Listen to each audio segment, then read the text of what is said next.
Okay, it is thrift store haul time. Let me move the camera up a little bit. Okay, those of you who saw my videos from Abigail's house will remember my hat. I love this hat. This hat I found it at a thrift store in Grass Valley. That's a new thrift store. They had just opened up like the week before. Very well curated thrift store. I mean, whoever chooses and merchandises the stuff that's in it does an excellent job. It's not a cheap thrift store. There's a lot of stuff in there that's 50% of retail. So it's almost priced more like a consignment store. She also has stuff like antique linens and stuff like that she's bringing in addition to the thrift store stuff she has. But I saw this hat, this funky, faded, flowered hat, and I just loved it. Sometimes I wear it like this if I want the brim, right? If I want the sun out of my eyes. Or if I'm just feeling funky, I wear it with the flowers in the front. So, this reminds me of two different movies. And two of my favorite movies. It reminds me of Cold Comfort Farm. Any of you who've seen Cold Comfort Farm will remember when Flora and Elfine are getting ready to go to the train. Elfine is going to go into London and have a dress made for this party she's going to. She's never been to a party before, and Flora has decided to play fairy godmother and buy her cousin a dress. Well, when Elfine is coming down the stairs and they're sneaking out because they don't want any of the family to know where they're going, she's got a hat on that's very, very much like this. And I always thought that hat was so funky and so silly. And I would think, gosh, I would love to have a hat like that. Well, this is like that. I mean, it's so similar. And then it also reminds me of the movie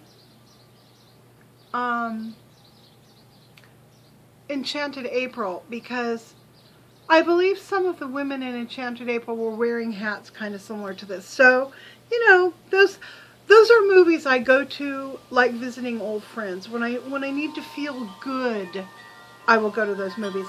Unfortunately, my TV, my pretty little pink TV I got at Walmart like 10 years ago, well, it's bit the dust. So we have to, in order to watch videos again, we're going to have to go dig up one of our televisions from somewhere. So anyway, this is the number one thing I got. It was $9.99, $10, which seems like a lot of money to pay for a funky hat. But it was just so me and so perfect, so I did. Now, some of the stuff you've seen already in previous hauls, so I'm just going to move them over. All right, so let's do the thrift store. So, this is in no particular order either.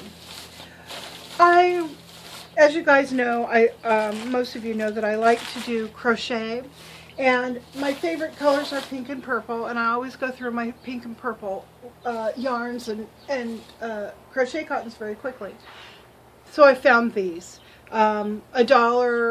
$3 for this big huge cone of pink cotton twist, $1 for the others, and they are in 3 different tones of kind of an antique pink. See, it's a theme. I'm just really rocking the pink right now.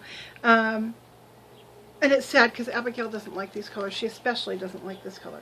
But she very graciously didn't give me too much shit for buying these pinks.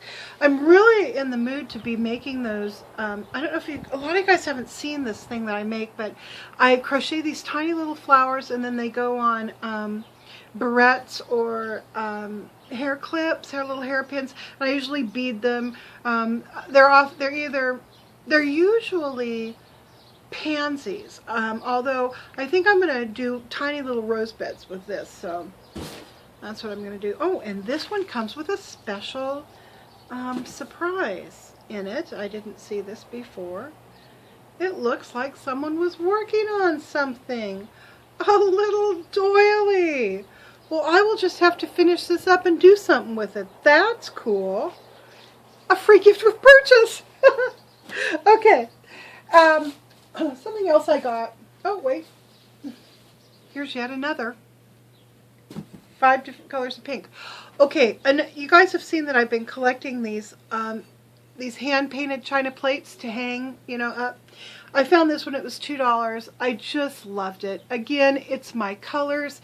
It's sort of it's more of a tray. You can see it's flat. It's more of a tray than a dish you would eat off of. So this is going to hang up probably in my kitchen with the others that I've been collecting. Now let's dig into this bag of stuff. I can't even remember what I bought. Don't even know what's in this bag. So let's discover it together, shall we? All right. Oh, first thing I see is another plate. This one actually came with a plate holder. It was $2. Oh, and again, it's just another sweet little, this isn't hand painted, this is transferware. Just a sweet little plate to go with the collection. Oh, this was a snag. It was $3. It's a ton of rhinestones and a setting tool and all the little hardware you need. I mean, this thing for $3 was a great deal. Tons of rhinestones and little setting things. The setting tool, all kinds of neat stuff. So, I love rhinestones. I put them on everything, so that is going to be well used. Okay. Oh, all right. I haven't really shown you guys this, but right inside my door there's this tiny little table with a mirror above it, and I have like my collection of Japanese things. Like I've got some little, I'll have to show it to you. I'm not going to do it now, but it's these little Japanese sandals and stuff. Well, I found this doll for $1. This poor little hairless, missing a leg Japanese doll, and I thought, I just need to have her for my table. She's going to go so well with, you know, all the funky little Japanese boxes and stuff I have. So she's found a home on my table, and I'll have to like redo the vignette, clean it, and all of that, and then I'll show you guys a picture of it. So,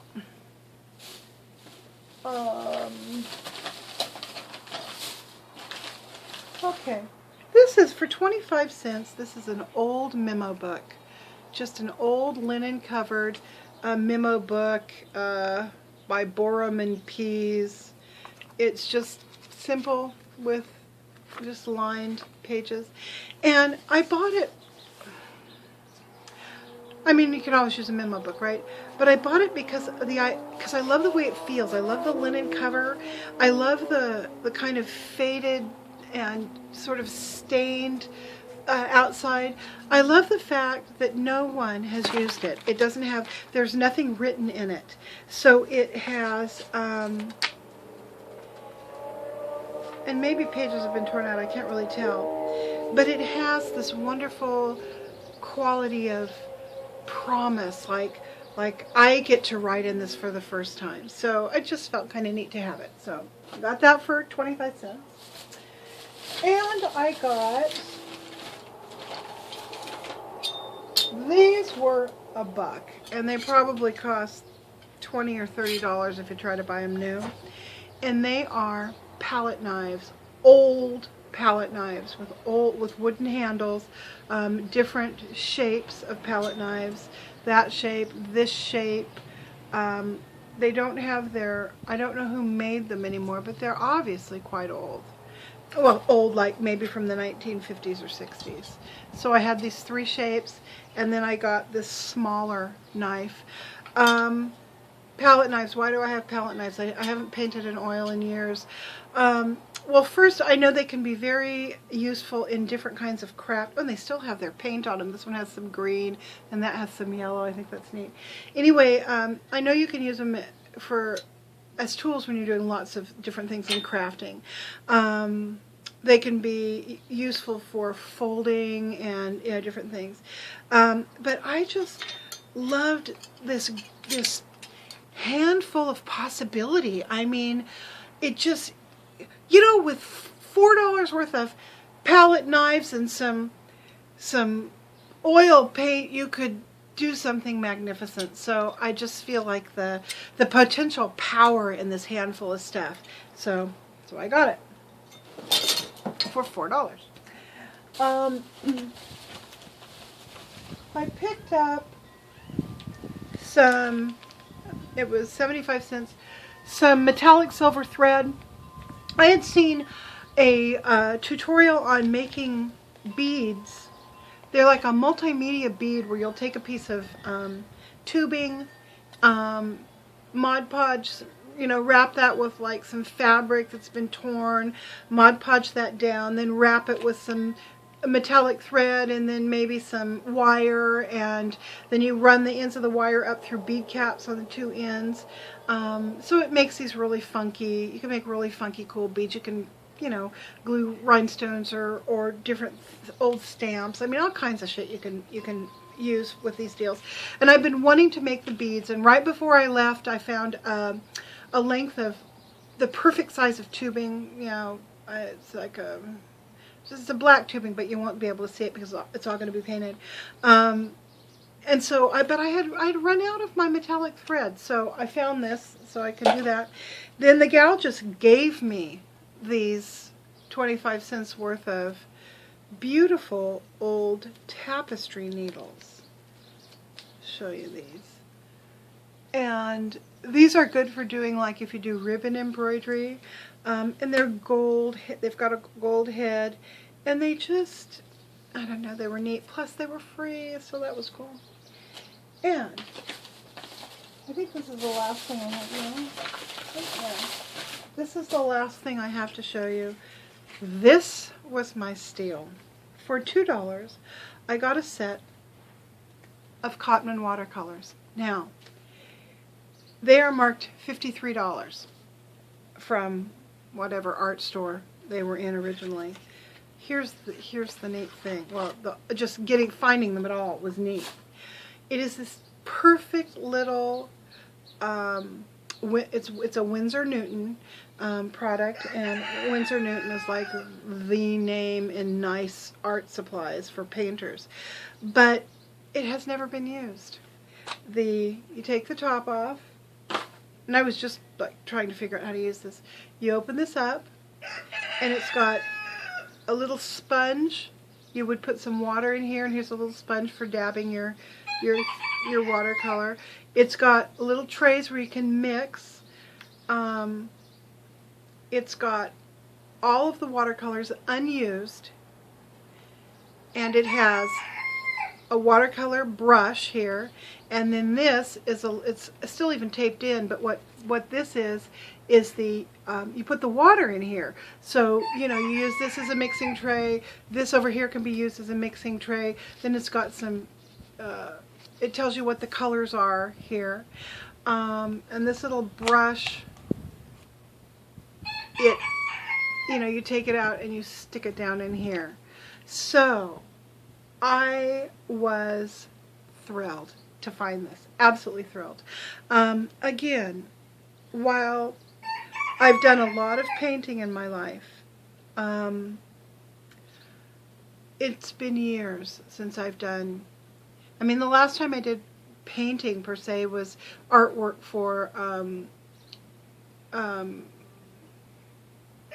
game design. I had designed a couple games, and I had done the artwork for them.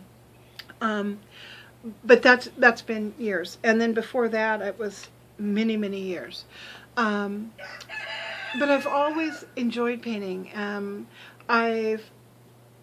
I've painted across most mediums: oil, acrylic, and watercolor. Watercolor is by far the hardest medium to control. To make it look truly exquisite is difficult. I mean, you have to know a lot of technique, and you have to have a very light touch, and you have to waste a whole lot of paper to really learn how watercolor works.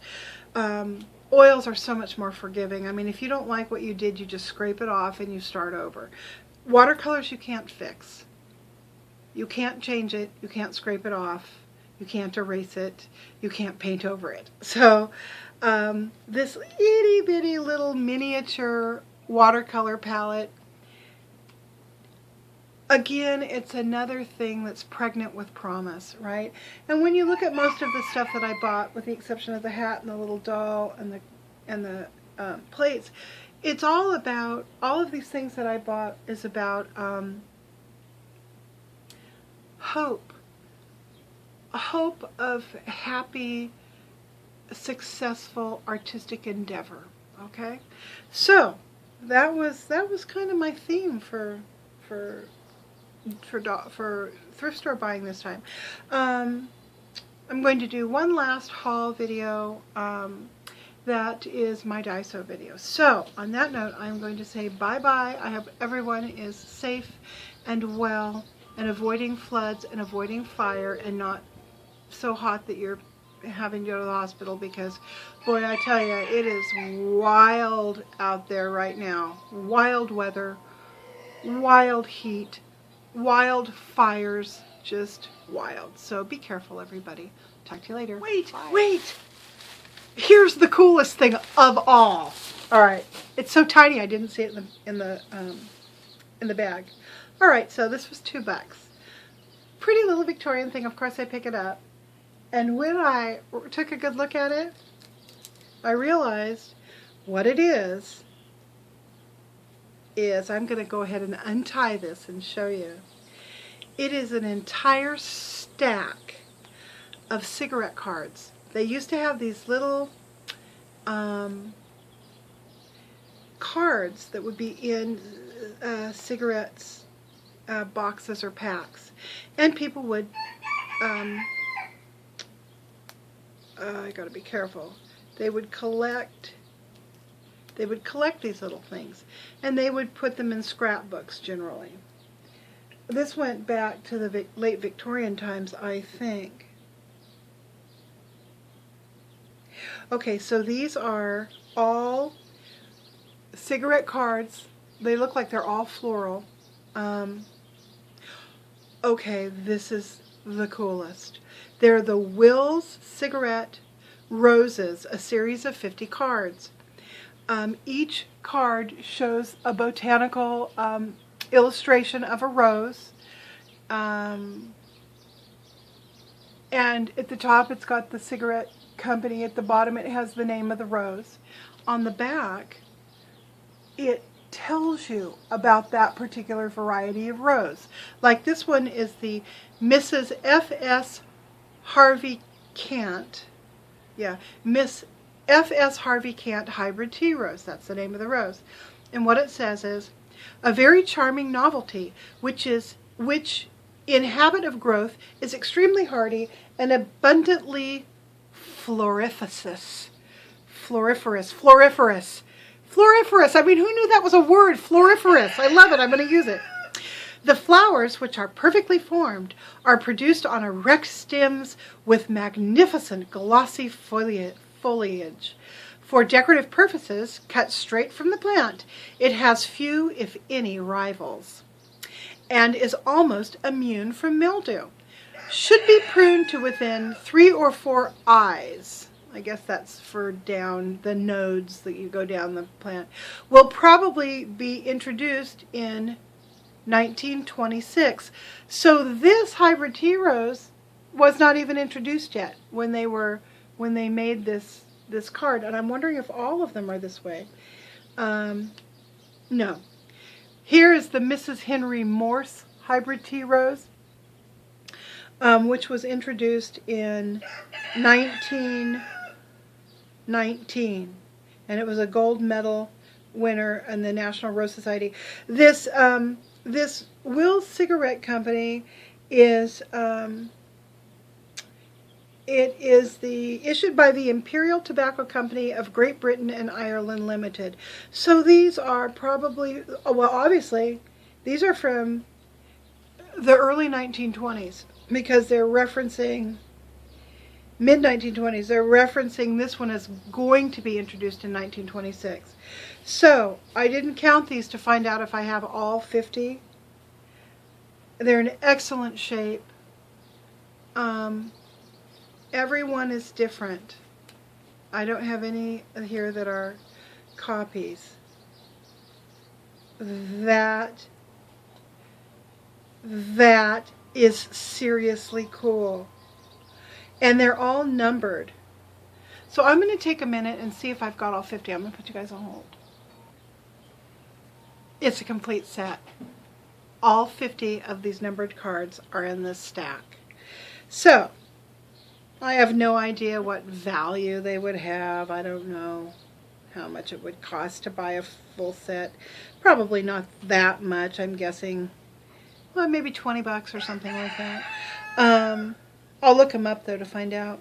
So, what a snag for $2. I'm just thrilled.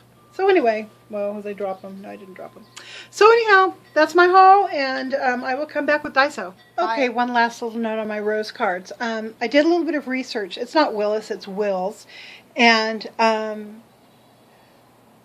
they appear to be authentic. There were reprints done of different series of trading cards that this company had produced. Although the series that I have apparently was never done in a reproduction, so it's probably authentic. It's probably as authentic as it appears, and a full set of trading cards of this particular one, which is the 1924 series, it sells for about 90 pounds. So what is that? That's like $130, something of that, $150, somewhere around there.